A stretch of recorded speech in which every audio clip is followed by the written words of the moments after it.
성경을 읽겠습니다. 성경은 신약성경 요한계시록 3장 14절에서 22절 말씀입니다. 요한계시록 3장 14절에서 22절 말씀을 제가 읽어드리도록 하겠습니다. 라오디게아 교회의 사자에게 편지하라. 아멘이시오 충성되고 참된 증인이시오 하나님의 창조의 근본이신 이가 이르시되 내가 내 행위를 아노니 내가 차지도 아니하고 뜨겁지도 아니하도다. 네가 차든지 뜨겁든지 하기를 원하노라. 내가 이같이 미지근하여 뜨겁지도 아니하고 차지도 아니하니 내 입에서 너를 토하여 버리리라. 내가 말하기를 나는 부자라 부유하여 부족한 것이 없다 하나 내 곤고한 것과 가련한 것과 가난한 것과 눈먼 것과 벌거벗은 것을 알지 못하는도다. 내가 너를 권하노니 내게서 불로 연단한 금을 사서 부유하게 하고 흰옷을 사서 입어 벌거벗은 수치를 보이지 않게 하고 안약을 사서 눈에 발라보게 하라. 무릇 내가 사랑하는 자를 책망하여 징계하노니 그러므로 내가 열심을 내라 회개하라. 볼지어다 내가 문 밖에 서서 두드리노니 누구든지 내 음성을 듣고 문을 열면 내가 그에게로 들어가 그와 더불어 먹고 그는 나와 더불어 먹으리라. 이기는 그에게는 내가 내 보좌에 함께 앉게 하여 주기를 내가 이기고 아버지 보좌에 함께 앉는 것과 같이 하리라. 귀 있는 자는 성령이 교회들에게 하시는 말씀을 들을지어다. 아멘. 2021년 들면서 요한계시록에 나오고 있는 7교회를 향한 하나님의 말씀을 좀 하나하나씩 좀 읽고 묵상하려고 계획을 했습니다. 코로나19라는 이 어려운 시국에 교회가 어떤 모습을 가져야 될까? 하나님께 우리에게 주시는 말씀이 무엇일까라는 마음을 좀 다잡아 보고자 이 교회들을 묵상하기 시작했는데 벌써 7번째 마지막 교회를 우리가 오늘 묵상하려고 합니다. 아마 다음 달에는 이 교회들을 향한 총정리하는 말씀을 한 번 더 할 텐데 분명한 것은 오늘 성령님이 소아시아에 있는 7교회 가운데 7번째 교회 라오디게아 교회를 향한 말씀을 좀 묵상하려고 합니다. 성경이 마지막으로 쓰여진 시기는 대략 2000년 전입니다. 지금으로부터 2000년 전, 시간적으로 매우 큰 간격이 있어요. 그리고 소아시아라는, 우리는 극동아시아고 이쪽은 중동아시아이기 때문에 정말 먼 지역, 지리적으로도 큰 간격이 있습니다. 시공간적으로 이렇게 멀리 있는 교회들이 하시는 말씀이 우리에게 어떤 의미일까라는 생각을 해보게 되어지지만 이 말씀은 살아계신 하나님의 말씀이고 성령님의 말씀이기 때문에 지금도 유효하고 의미 있고 우리들에게 영감이 되는 말씀입니다. 오늘 라오디게아 교회를 향한 성령님의 첫 번째 말씀은 15절의 말씀입니다. 내가 내 행위를 아노니 내가 차지도 아니하고 뜨겁지도 아니하도다 라는 말씀을 하고 있습니다. 극단적인 이분법으로 삶을 나누는 것은 타당하거나 바른 것 같지는 않습니다. 왜냐하면 살다 보면 이런 모습일 수도 있고 혹은 이런 모습일 수도 있는데 어느 한편에 서야 된다는 선택을 극단적으로 해야 된다는 것은 썩 바람직하지는 않습니다. 하지만 반대로 이것도 취해보고 저것도 취해보고 하면서 불분명하게 자신의 정체성을 갖는 건 역시 그다지 온당하지는 않은 것 같아요.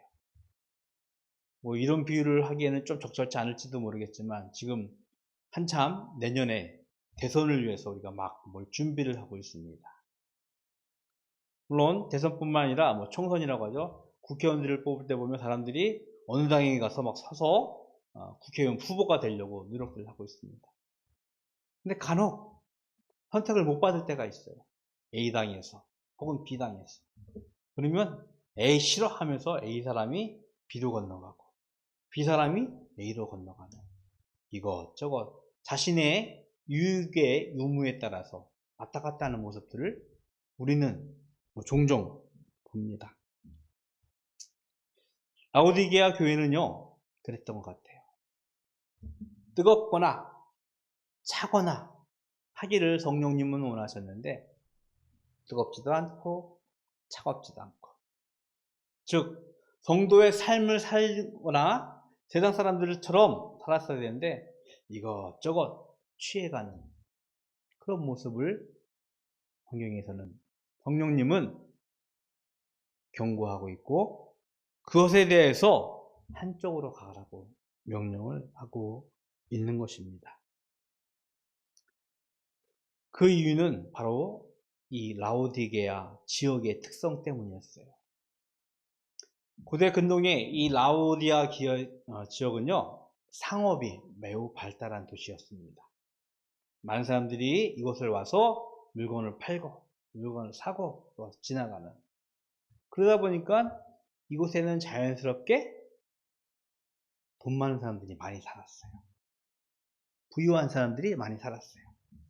근데 그 지역에 교회가 세워지고 그 지역의 교회 사람들이 교회를 출입을 하면서, 오늘 17절에 보니까 내가 말하기를 나는 부자라 부유하여 부족하신 것 없다라고 할 정도로 넉넉한 교회였기 때문에 성도의 삶, 세상의 삶을 다 즐기는 듯한 모습으로 교회 공동체가 세워졌음을 말씀을 하고 있는 것입니다. 세상과 교회의 삶에서 그 어느 어중쩡한 지점에서 삶을 살고 있었어요. 스스로 부자라고 부유하다라고 이야기를 하고 있었습니다. 그런데 성령님은요 그들의 실상을, 그들의 실제 모습을 이렇게 경고하고 있습니다. 17절 후반부예요. 분명히 라오디게아는 나는 부자라고 부유하다고 부족한 것이 없다라고 했지만 성령님은 그들에게 말하기를, 경고하기를 내 곤고한 것과 가련한 것과 가난한 것과 눈먼 것과 벌거벗은 것을 알지 못한다라고 말씀을 하고 있는 것입니다. 돈이 많아요. 사회적 지위와 명성이 있어요. 그런데 그들은요 곤고하고 가련하고 가난하고 눈멀고 벌거벗은 수치심을 모르는 그런 안타까운 지경에 있음을 성령님은 그들에게 드러내게 하신 것입니다. 내가 소아시아에 있는 7교회를 쭉 묵상하면서 서문화 교회라는 것을 묵상했었어요. 두 번째 묵상한 교회인데 거기 보면 그 교회는 환란 속에서 궁핍했다라고 성경에서 분명히 기록하고 있습니다. 실제로 서문화 교회는 그랬던 교회예요. 넉넉하지도 않았고 힘든 가운데서 많은 사람들이 궁핍했어요. 그런데 성령님은 그들에게 말씀하기를 너는 부자라 라고 말씀을 하고 있는 모습을 성경에서 기록하고 있습니다. 라오디게아 교회야 정반대예요. 이 땅 위에서 실제로 부유하게 넉넉하게 살고 있었던 라오디게아 교회는, 라오디게아를 향하여서는 내가 가련하다 가난하다라고 말씀을 하고 있지만 환란 속에서 궁핍했던 서문화 교회는 실상은 네가 부자다라고 말씀을 하는 것을 성경에서 우리는 보고 있습니다. 세상의 이치와 기준으로 본다면 바다교회는요 분명히 매우 작고 연약한 교회 공동체입니다. 세상이 요구하고 있는 어떤 실력 혹은 교회의 비전 매우 무기력해 보이고 매우 무의미해 보입니다. 게다가 안타까운 것은 코로나19가 바로 터지면서 이 위기 속에서 우리 교회는 더더욱 움츠러들고 있다는 생각을 좀 할 수밖에 없어요. 우리의 상황이 좀 세상적으로 보면 좀 악화되어지고 있다는 모습을 보게 되어집니다. 그래서인지 때로는 그런 허망한 생각을 해볼 때가 있어요. 라오디게아 교회? 아니, 지금의 시대에 있는 다른 교회들 보면 뭐 돈이 많은 사람들, 부자들이라고 표현하죠. 혹은 권력이 있는 사람들. 요즘에 텔레비 보면은 뭐 많은 때로는 힘 있는 사람들 보면 다 교회를 다니고 있어요. 그럴 때 있어요. 아, 저런 사람이 우리 교회 좀 다니면 우리 교회가 좀 있어 보일 텐데 라는 허망한 생각을 할 때도 있어요.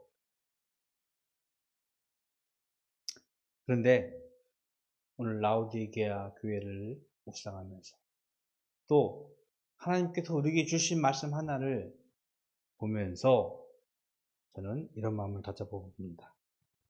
사무엘상 16장 7절에 보니까 하나님께서 사무엘에게 하시는 말씀이에요.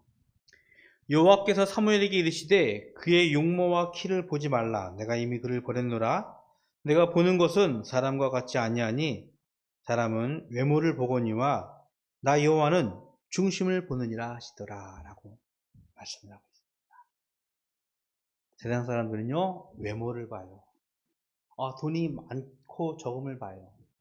권력이 있고 힘이 있고 그런 것들을 봅니다. 그런데 우리에게 위로를 주시고 우리에게 소망을 주시는 하나님의 말씀은 외모를 보는 것이 아니라 마음의 중심을 보신다라고 말씀하고 있어요. 라오디게아 교회가 부자라고 부유하다라고 자칭 이야기를 하고 있지만 성령님은 그들의 실상을 보여주면서 경고를 하고 있습니다. 그러면서 18절에 뭐라고 말씀하시냐면 내가 너를 권하노니 내게서 불로 연단한 금을 사서 부유하게 하라고 말씀하고 있습니다. 불로 연단한 금을 사라는 것은 어디 가서 금을 사라는 얘기가 아니에요. 불로 연단하다는 의미는 뭐냐면 우리의 믿음이, 우리의 신앙이, 우리에게 하나님의 열정들이 좀 점검되어지라는 그런 하나님의 말씀이에요. 시험이라고 말씀을 하고 있습니다. 이게 금덩어리 원석을 캐면 그거를 순금으로 만들기 위해서는 뜨거운 불로 그걸 녹여야 돼요. 그러면 그 안에서 순금이 나오게 돼요. 그것이 의미 있고 정말 가치 있고 귀중하게 되는 거예요. 우리가 믿음이 있다라고 이야기를 하고 있지만 자칫 성도라고 우리가 말을 하고 있지만 실제로 조그만 시험 앞에서도 흔들고 넘어지는 게 우리의 모습이에요. 내가 돈이 좀 있으니까 명예가 좀 있으니까 권력이 있으니까 하나님을 믿는 것 같아요. 신앙생활 잘 하는 것 같아요. 그런데 안타까운 것은 조그만 시험, 내게 그 재산을 좀 빼앗기거나 내 명예의 지위를 좀 흐트러낸다면 금세 원망하고 좌절하고 넘어지는 게 우리네 모습인 것 같습니다. 불로 연단하다는 것은 그 상황 속에서도 견고한 믿음을 지키기를 우리에게 요구하고 있는 거예요. 내가 이것을 가지고 있기 때문에 하나님을 믿는 사람이라고 하는 것이 아니라 설령 그것이 없을지라도 내가 하나님 앞에서 정결한 믿음을 가졌다라는 믿음의 고백을 우리에게 요구하고 있는 것입니다. 불로 연단한 금을 사서 실제로 믿음이 세워지고 믿음의 부요한 자가 돼서 그러니까 흰옷을 사서 입으라고 했습니다. 이 흰옷은 무엇이냐면 의로움을 위해 의로움. 그 의로움은 내게서부터 오는 착한 행실, 그게 아니라 바로 예수 그리스도의 옷을 입으라는 뜻이에요. 여기에는요 믿음의 의가 있다라고 가르치고 있습니다. 우리 스스로 의로울 수가 없어요. 우리는 죄인이기 때문에. 예수 그리스도로 말미암아 그 흰옷을 입고 의로워져서 자신의 벌거벗은 수치, 즉 자신의 죄악, 자신의 더러움을 감추라고 우리에게 말씀을 하고 있는 것입니다. 특히 18절 후반부에 보면 이런 말씀이 있어요. 안약을 사서 눈에 발라보게 하라 라는 말씀을 하고 있습니다. 아까 라우디게아 지역이 상업이 발달하다고 얘기했는데 이 지역에서 유명한 특산품이 안약이라고 합니다. 안약이 있어서 안약을 바르면 눈병들이 낫고 앞을 잘 볼 수 있다고 하는데 이것은 의미적으로 안약을 사서 나의 벌거벗음을 보고 하나님 앞에 서기를 요구하고 있는 것입니다. 성령님은 라우디게아 교회를 향하여서 권고하고 있어요. 교훈하고 있어요. 겉모습으로 판단하지 말고 너의 실상을 볼 수 있도록 너의 실상이 그리스도의 의로운 흰옷을 입으라고 우리에게 경고하고 있는 것입니다. 오늘 말씀이 쓰여지고 있는 2000년 전 초대교회의 상황들은요 매우 열악했어요. 로마의 박해, 유대인들의 핍박, 그 속에서 고통당하고 혼란당하던 교회들과는 지금의 교회는 조금 다른 것 같아요.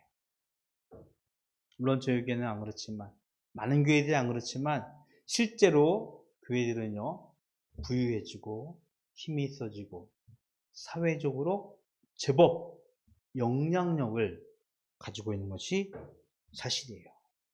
아까 말씀드린 대로 대선 선거 과정에서 여러 유력한 사람들은 교회 지도자들을 만나서 저도 교회 다닙니다 얘기하면서 막 표를 좀 뭐라고 할까요?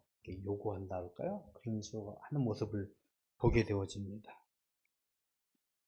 사회적으로 영향력을 가진 또 사람들에게 영향을 끼치는 그런 교회 모습들, 그것이 좋아 보일 수도 있는데 오늘 성령은 그들을 향하여서 그들의 실상을 직시하라고 우리에게 명령하고 있습니다. 부유하다라고 말하고 있지만 실제로는 가난하고 벌거벗은, 그래서 수치를 모르는 그런 교회가 아닌지 우리는 물어보아야 할 것입니다. 정말로 안타까운 것은요, 교회가 자정 능력이라고 하죠. 스스로 자신을 보고 스스로 좀 깨끗해지고 의로워지려 하려는 능력들이 사라졌다라고. 세상에 있는 조직과 별다르게 차이없이 그냥 강력한 힘을 가진 조직체라고 비판받고 있다는 것입니다. 이때 우리는 오늘 라오디게아 교회를 향한 성령님의 말씀을 들을 수 있어야 할 것입니다.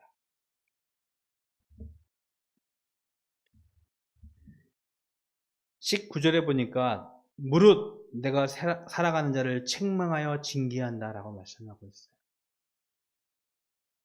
라오디게아 교회는요 뜨겁지도 않고 차지도 않고 가난하고 벌거벗고 눈을 멀어서 수치심을 모르는 벌거벗은 교회일지라도 성령님은 그들을 사랑하시고 그들이 회개하고 변화되기를 요구하고 있습니다. 그래서 20절에 보니까 문 밖에 서서 두드린다라고, 누구든지 내 음성을 듣고 문을 열면 내가 그에게로 들어가 그와 더불어 먹고 그는 나와 더불어 먹으리라라고 말씀을 하고 있습니다. 문을 두드리면서 문을 열라고, 같이 더불어 먹고 마실 수 있는 예수의 공동체가 되기를 원하신다라고 말씀을 하고 있습니다. 차지도 않고 뜨겁지도 않은 위선과 어떤 교만에 빠진 그런 교회들을 향하여 말씀을 하고 있어요. 이 말씀은 지금도 우리에게 동일하게 적용이 되어야 됩니다. 우리끼리 막 넉넉해, 부유해, 좋아라고 하는 것이 아니라 성령님의 음성에 귀를 기울이며 그 말씀을 듣고 그를 초대하여 우리 가운데 그의 의로운 삶이, 그의 말씀이 세워야 될 줄로 믿습니다. 더불어 먹고 마시며 하나님 나라, 하나님 말씀에, 하나님의 통치에 순종하며 그로 인하여 하나님 보좌에 앉을 수 있는 영광의 은혜가 우리 가운데 있기를 기도해야 될 줄로 믿습니다. 우리의 형편은 정말로 작고 연약합니다. 하지만 우리의 실상은 하나님 말씀에, 하나님의 음성에 반응하며 그와 더불어 먹고 마실 수 있는 그 은혜의 자리에 나가는, 하나님의 영광의 자리에 나아가는 소망을 품기를 기도합니다. 성령님이 우리에게 하시는 말씀을 조용히 듣고 그 말씀에 순종하면서 이번 한 주도 바닷교회가 기도하는 바르고 다른 삶을 살아가는 한 주 되기를 주님의 이름으로 축복을 드리겠습니다. 기도하겠습니다. 하나님, 감사합니다. 부자라고, 부요하다라고 이야기하고 있지만 실상은 가난하다라고, 벌거벗었다라고 경고하고 있습니다. 이 말씀이 우리에게 하시는 말씀인 줄 우리가 깨닫게 하여 주시옵시고, 하나님 앞에서 작고 연약한 공동체가 하나님의 말씀으로 부유한 자가 되게 하여 주시옵시고, 이 땅 위에서 하나님의 삶을 살아가는 죄들 될 수 있도록 주님 축복하여 주시옵소서. 하나님께 구별하여 예물 드립니다. 주일 예물로, 또 소득의 10분의 1로, 또 교회를 사랑하는 마음과 섬기는 마음으로 드린 모든 헌물들 주님께서 기뻐 받으시옵시고, 이 물질 드린 자들 그들의 삶 가운데서 하나님의 영광이, 하나님의 은혜가 날마다 넘쳐날 수 있도록 주님 축복하여 주시옵소서.